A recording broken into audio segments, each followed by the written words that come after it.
I'm Nidhi Nahata from DLC Health and Wellness Committee. I run India's first whole food plant-based restaurant in Bangalore. I'm a health coach, food therapist, sound healer, and a psychologist. We are what we eat is a belief today I live with. And my journey started in 2016 when I got introduced to this lifestyle. For the first 14 years of my life, from the day I got married, I've been a homemaker. That led me to be a psychologist because I wanted to understand how human brain works. Why are we behaving the way we are behaving?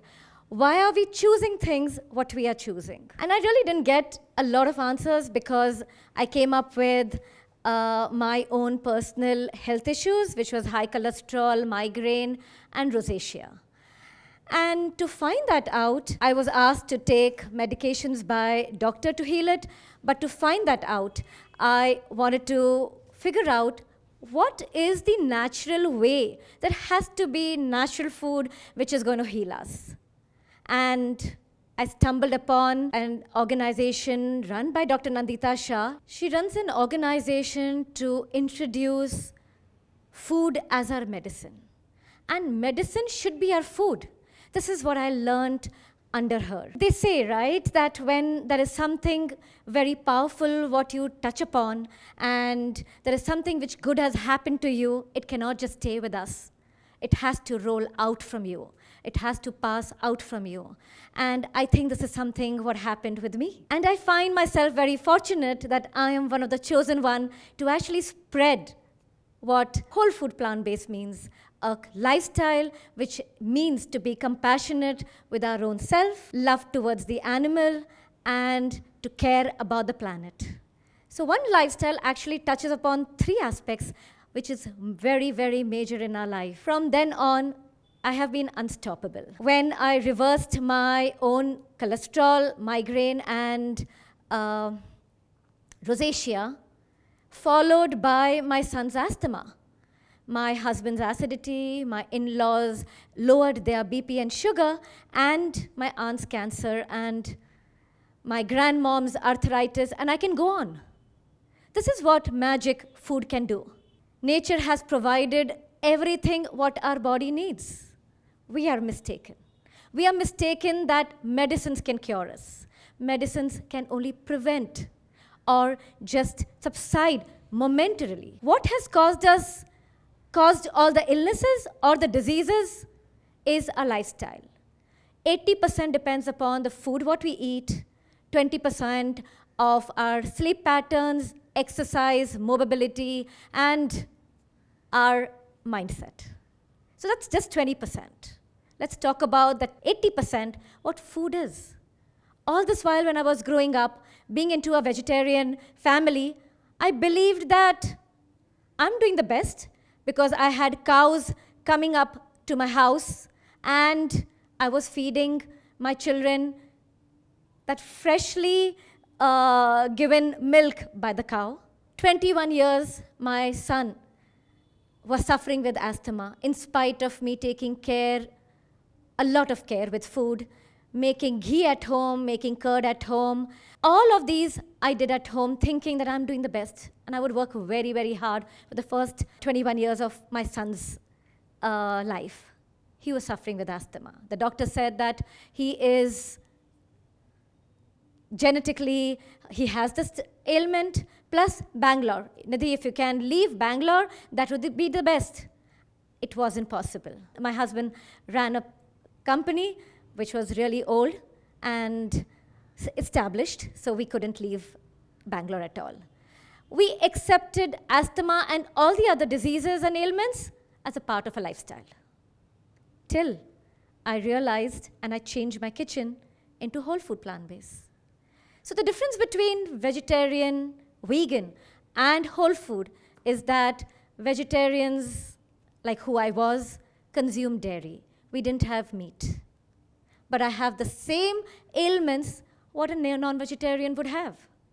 When I turned vegan, when I see a lot of vegans, I see that they are also deficient of nutrients. And having mostly same ailments, but maybe less of fat in the body. The third is whole food plant-based. So what do we do here?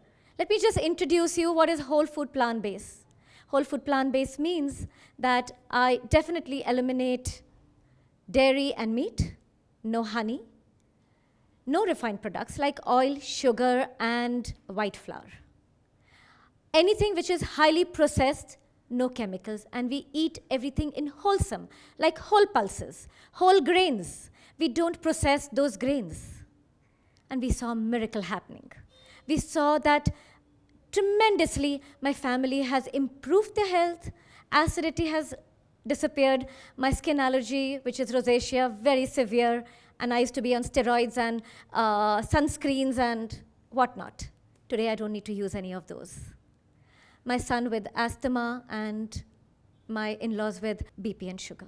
A relationship with food has made me aware that this is the way we all need to live. That means what nature has given us in the same form, less processed, less cooked. We live a lifestyle where we eat almost 60% raw food because that is live food. That food has prana. The minute we cook food, the nutrients reduce. And that becomes a comfort food because our DNA recognizes only the cooked food because that's what we have been eating from generations. And here is what we need to make a shift in bringing live food to lead our organs a healthier life. Second thing, what we do is we throw away all the nutrients, like throwing away the fibers from our food. That is juicing our fruits, peeling our vegetables, over-processing our grains. And this is what leads to no nutrients. That is one of the cause to a lot of ailments.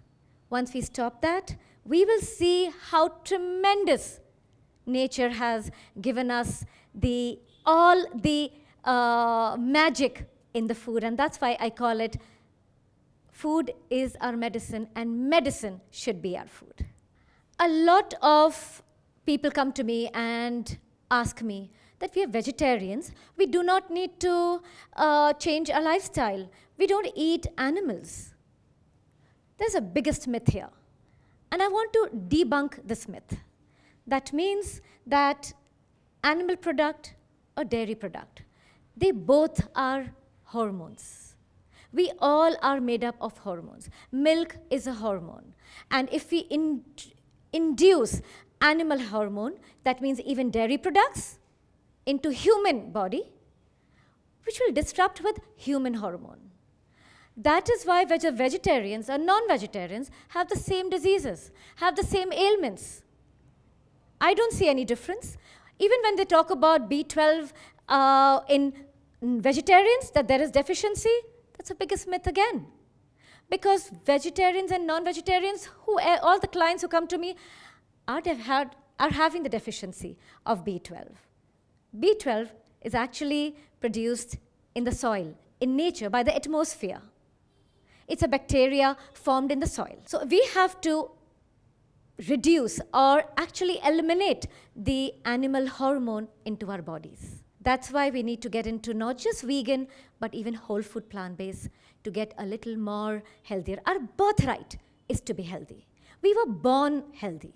Till 20, 25 years of our age, the body supported us with our high metabolism because the body wants to survive. Once the body realizes that we are intelligent enough, we are equipped enough to choose to nurture our body, the metabolism starts to lower. We all have seen that. After 25, we all see a difference in our body, the way it is forming, the way we are, maybe we're putting on weight, or the ailment starts. Here, we need to take charge, but not at 25. We need to take charge today. Let's wake up today. Today is the day when we can make a difference to ourselves, and that is what is the most important part in our life. We've always heard a clean body has a clean mind, right? We've never heard a clean mind has a clean body. We've never heard this. So if we want to be mentally, we want to have clarity, we want to be stronger, we want to be spiritually aligned, we need to first detox our body, clean our body. It will help us align mind, body, and soul effortlessly. The biggest missing point in our life is that we are away from our instincts. Let me take you quickly to our instincts. Let's go in the nature and just see that the chickens are crawling. Does our mouth water? No. Instinctively, whether it's a baby or an adult, wants to go and just play with the chickens, and the first instinctive thought which comes is, how cute. Am I right? The second one, let's go back in the nature. Let me go back. But the lion or a dog, if they see the chicken, their mouth will water. They'll go and attack. Let's go back in nature and see when grains are growing, whose mouth water? The cows and all the herbivorous animals. Does our mouth water? No. Our mouth waters only when it's made into a chapati, into a bun, into a food. Let's go back into nature and we'll see that potatoes and we'll see brinjal or vegetables. Our mouth doesn't water. It needs to be cooked. You'll be wondering, what is she going to give to eat? Let's go back in nature. And let's see vegetables. That's cucumber, carrot, cabbage, peas, radish, tomatoes. Definitely, I'm talking about our salad vegetables. We need to eat that a lot. Our mouth waters. If we are hungry, we do not need to wait for it to be cooked. We'll take it, chop it, or just bite into it. And now when we go into nature and we'll see fruits, even if it's hanging on the trees, the first instinctive behavior is, I want to pluck those strawberries. Our mouth waters. Those oranges, when we look at it, the tanginess, we get that, we savor it into our mouth, right? But when it's on the table, we need to make an effort. Children need to make an effort to eat that. Such an irony it is. And that's the way we need to eat. Fruits, salad vegetables, cooked vegetables, lesser of the grains, no meat. That's not our food. It's so simple that we need to get closer to our instincts, and we will resolve all our problems. Learning about our instincts, my lifestyle changed. We made a tremendous change in my house and my families. But I didn't want to stop there. There was an urge to actually spread this message all around the world to as many people I could reach. And sometimes I feel that, am I doing this? In such a short span, I could do it? Or is somebody just making me do it? I started in 2017, it's 2022. What motivates me every day? In 2017, when people used to come and tell me that, Nidhi, there is no demand for this food, and you're supplying it. They were right. I had to create demand every day, which is against the business rule. You need to supply what is in demand, right? Through my cooking classes, educative talks, I created a demand. Maybe a smaller audience, but to the right audience. That's my motivation, which keeps me going every day. We need to build a beautiful relationship with the right food. Eat right, think right, and be right. My gratitude to DLC for giving me an opportunity to sometimes mentor and sometimes get mentored. Thank you so much.